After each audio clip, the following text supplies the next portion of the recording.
Hello, I'm Dr. John Cruz, and welcome to my 100th video production here. And to celebrate that, I'm going to be talking about a wonderful little tool. It's extremely simple, it's extremely powerful. I call it Quest, not Test. And if you learn this, you will save yourself so much misery in your life, so much less shame, so much less anger, so much less sadness, so much less anxiety. It probably will be the most valuable video that I've produced here. So it's as simple as remembering, focus on the quest, not the test. Again, if you learn this, you'll save yourself lots of grief. That's the take-home message. What I'll be doing here is first outlining a few scenarios where you might use it is, then I'll be telling you about how I'm defining test versus quest, or what they mean to me or what they can mean to you, and then highlighting at least 5 areas where I think a quest format outshines a test format, or why it works or what it does. And I'm going to launch into it now. I'm going to launch into it, or this is sort of a preface, that part of why this is foremost in my mind right now is a week after next, so Memorial Day weekend, I'm going to be going to a memorial for Bill Boomer. He was a swim coach at the University of Rochester when I was there way back in the 1980s. Even though Rochester is just a Division III school, not a sports power by any means in any sports, Bill developed, or Buzz as many people call him, developed innovative techniques and approaches for swimming.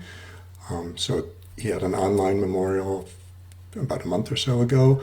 There were Olympic swimmers from several different continents present. Boomer was a consultant to a whole generation worth of U.S. swim Olympic team coaches.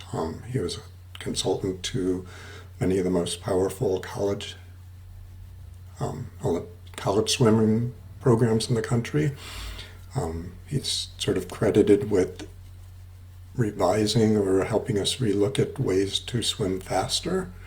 And his insight there is essentially get out of your own way, that we're moving fastest when we're diving off the blocks and spinning through our turns, and figuring out ways to reduce resistance, reduce drag, getting out of our own way was his approach.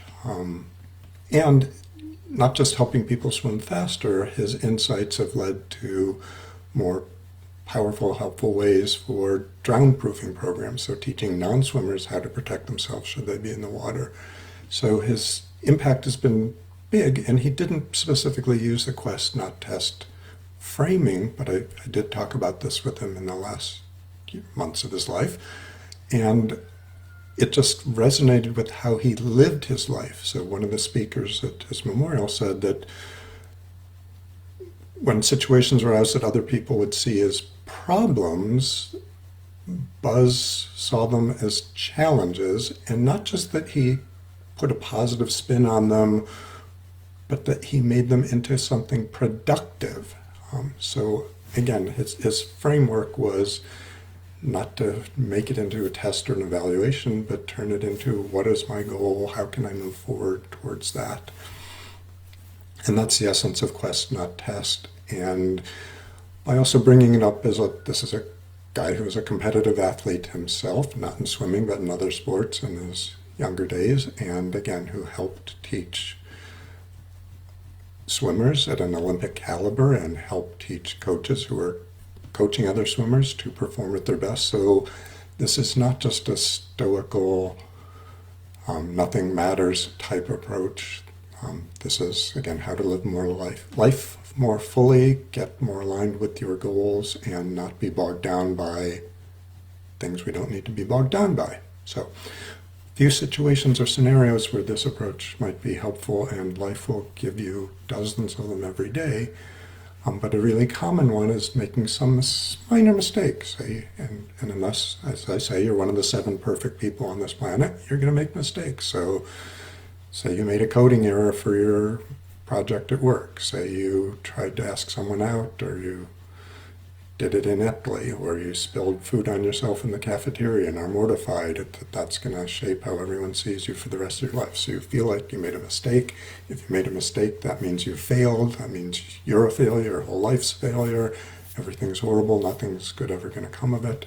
That's a situation where quest, not test, can save you. Another situation involves anger outbursts, and one of the easiest or common ones is road rage. So you're driving down the road and someone you see in the rear view mirror is, see, I just made a mistake, and if I got bogged down into I mumbled my words and misspoke, then I would be frozen or immobilized or embarrassed forever. But I can focus on my quest, which is explaining this technique and approach to you, and not worry about minor flaws in its presentation. So, getting back to anger. You're seeing someone swerving through different lanes, cutting people off. You're angry and irritated that he's acting like that, so he's right behind you. You slam on your brakes to teach him a lesson, which only makes him angry or you angrier. That's a situation, again, where if we reframe it, and again, in that situation, it's more you're viewing the other driver in a test situation, giving him a test to perform, which he failed at, therefore you should punish him and vent your anger on him. But again, a quest, not test framework will help you with that. Separate from just making mistakes, or the whole topic of social anxiety, of being in a situation where you have to give a presentation, or you have to even just answer a question in class or at a meeting, and you're frozen and immobilized because you're terrified that people are going to be evaluating you. That's a situation also amenable to this quest, not test, because almost always in those situations, they can be viewed also as an attentional problem. And by that I mean the attention is focused on, you've directed your own attention to how well I'm doing something rather than on what you're trying to do. And another realm, and again, this is not an exhaustive list, is indecision. So I have a patient who the last 3 months was fretting over which sofa to get, and he had to research it and look at the size and the colors and the fabric and the dimensions and whether it could be a couch or a sofa bed as well as a couch. And he was just bogged down in fretting over making the right decision, doing the wrong decision, and when we use the quest not test framework to help him figure out what his goal was, what was the point of getting a couch, that helped him resolve and move forward or cut through the indecision. So getting back to test versus quest, why are we so, and I'm not that convinced that other cultures, I think most of the Western cultures, but probably predominantly America, maybe Korea and some other developing or beyond advancing nations are also fixated in this framework. I would say a lot of our educational system pushes us to viewing things as a test. You don't get to go to third grade till you've passed second grade. You don't get to, if you didn't pass algebra, you can't take calculus. If you didn't pass calculus, you can't take these physics or chemistry courses, and you can't be a pre-med. So we have all these systems of evaluation and measurement to qualify to the next stage, and that your value, your goodness, your worth is dependent on your performance on these tests. But it's not just our school. And for most of us, we're saturated, imbued, immersed in this test situation then for at least 13 of years of our first 2 decades of life. And if you go to college, and certainly if you get advanced degrees, you're immersed in it for an even longer period than that, at pretty formative years. But it extends also to our politics. I mean, we're right now in the U.S. already in the primary season, and there's so much emphasis on the who's winning, who's losing, what making a test of it. And not the tests, not that it's irrelevant, but there's so much emphasis, so much discussions on the test, and so little on what's this person going to do when they're actually in office. What's this about? What's the goal? What's the quest here?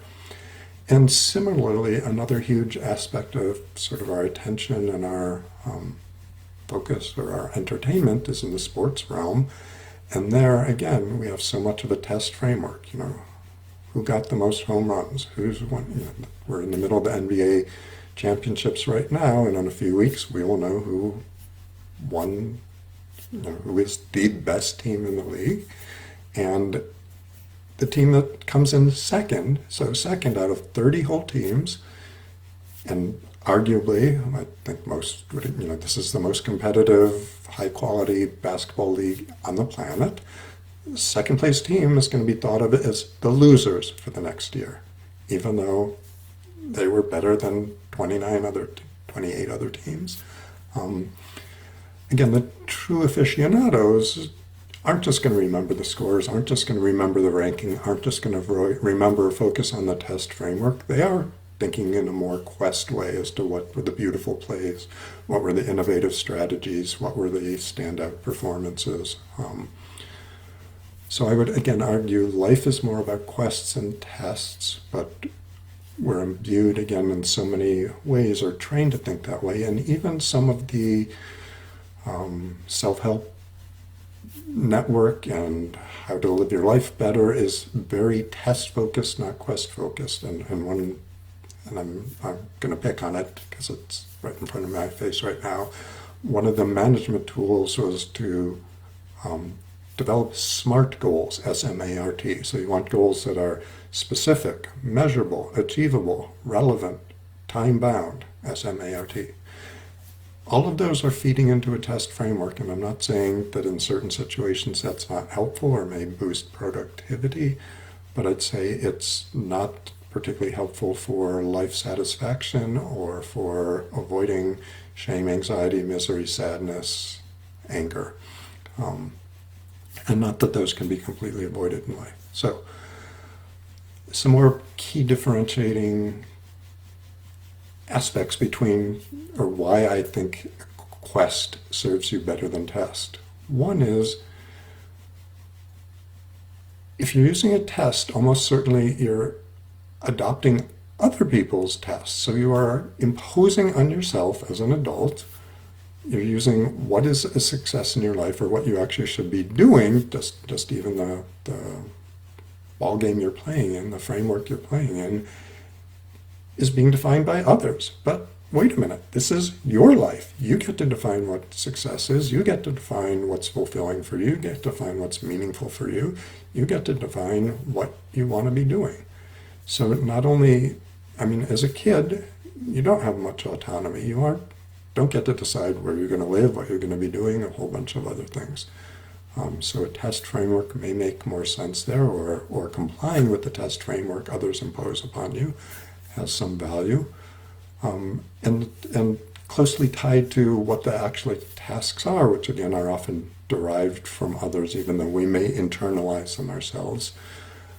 The closely related point to that is whether you are succeeding at that test is often also relinquishing assessment of that to societal verdicts as to whether it's a success or not.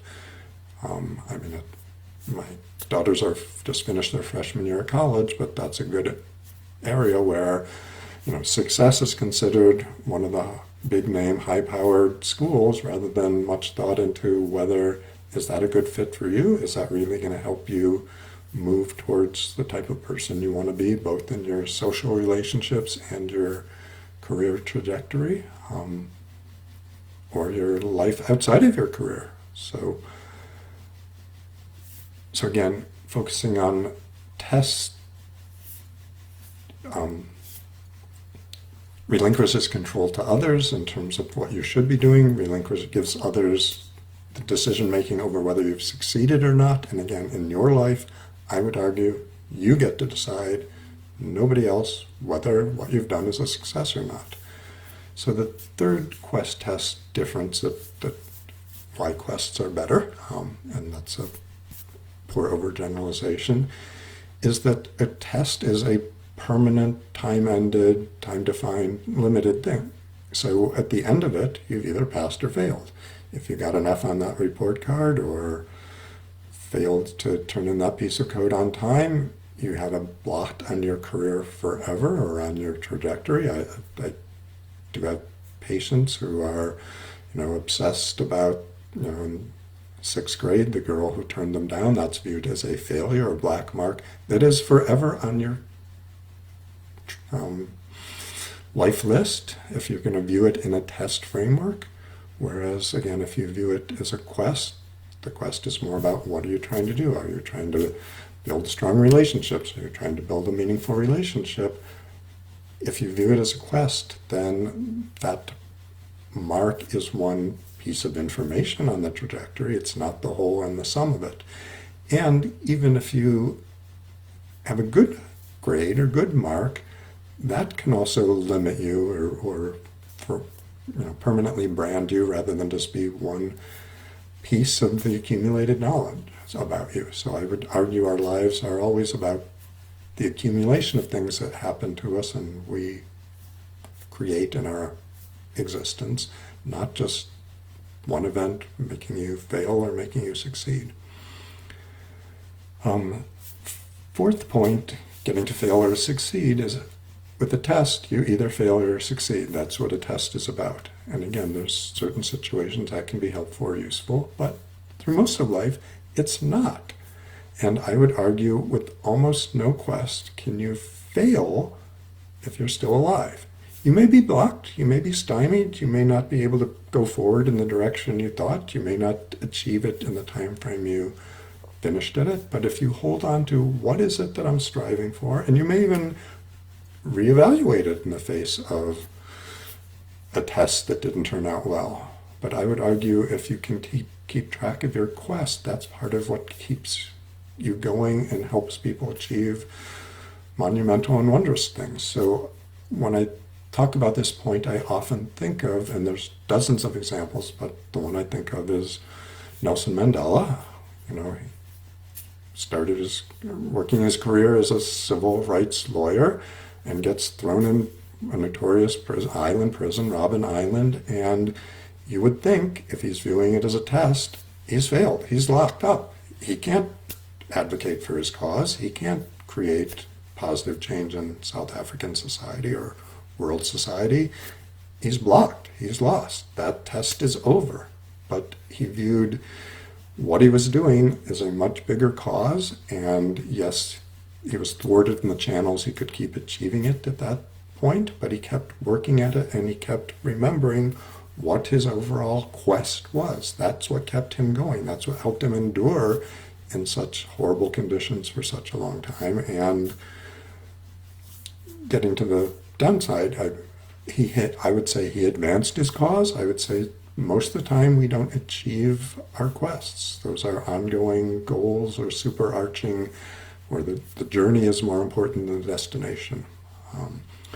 And the fifth point that's tied to some of that is that one of the downsides, again, of a test is, okay, you pass, you fail, so what? What's next? The test almost never tells you what comes next. So you got an A on your report card, or you got into Stanford, or you got the raise at work or promotion. What next? It doesn't tell you where to go or what makes sense for you. Whereas if you keep the quest framework uppermost in your mind, then it's always telling you, what can I do to move closer towards, if I'm fighting for racial equality, or if I'm working to build a meaningful personal set of friendships or social network, or I'm working on trying to find a life partner or meaningful relationship in my life. All of those things can be quests, and all of those will tell you what you can be doing next to get closer to that goal or quest. So jumping back to the examples earlier, if I needed to. So when you make a mistake, say you made a coding mistake, or you made a mistake asking someone out on the test framework, that's a failure. On the quest framework, you get back to, okay, if my goal is to, again, have meaning, interpersonal romantic relationship, then I either start asking other people or learn how to ask more adeptly the person I asked and rejected me.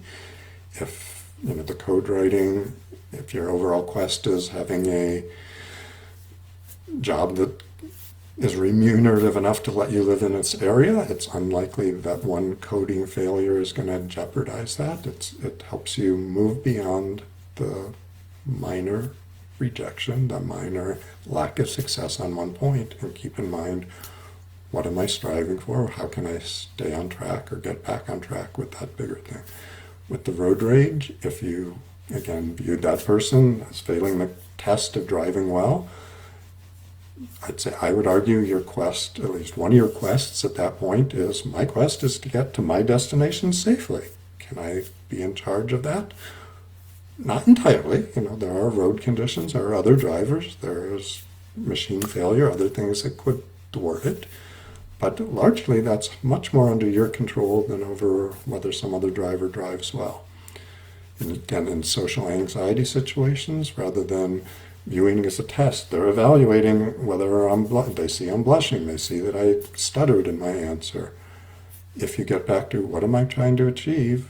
What's my quest? My quest may be to share my knowledge base with this group, or to, if it's an interview situation, it's my quest is actually to figure out during this, is to find a job or a group or whatever I'm interviewing for that matches my needs, and part of that is getting to know them and understanding if they fit me as well as I fit them, they fit me. So, and the often when I teach people this approach, they get excited about it. They see how powerful it is in helping them reframe life situations.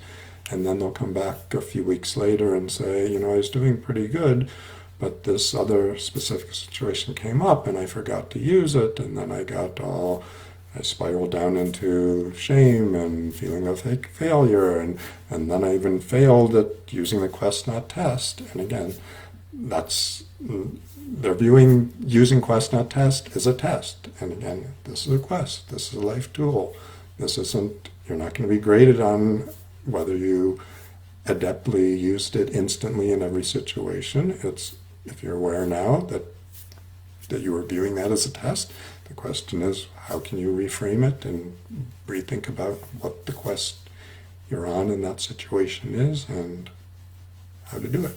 So I'm not seeing any questions coming in. I'll be on break for a few weeks before coming back, and I don't even have the topic for, I think it'll be 3 weeks rather than 2 weeks off.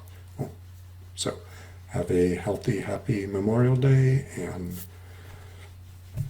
look for ways you can use life to help point out what your quests, not your tests, are.